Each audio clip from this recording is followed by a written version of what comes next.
Sempat heboh beberapa waktu lalu.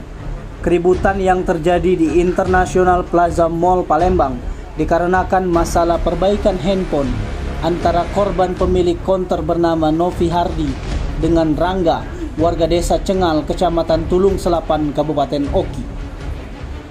Kini kedua belah pihak melakukan mediasi dan berdamai secara kekeluargaan yang katanya dilatar belakangi kesalahpahaman saja.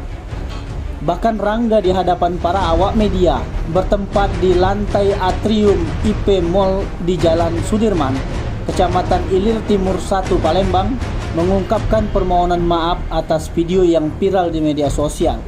Seperti diberitakan sebelumnya, warga Palembang, khususnya pengunjung Mall IP Palembang, dihebohkan dengan adanya keributan di sebuah konter handphone di lantai dasar IP Mall.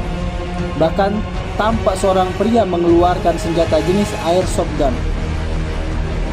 Namun kejadian tersebut langsung diamankan dan diredam oleh petugas keamanan di IP Mall Palembang. Rangga sendiri mengaku jika airsoft gun tersebut dibelinya seharga 4,5 juta rupiah di Perbakin dan telah memiliki sejak 5 bulan terakhir untuk berjaga-jaga karena di daerahnya banyak begal. Tim Liputan Simsalabim TV melaporkan.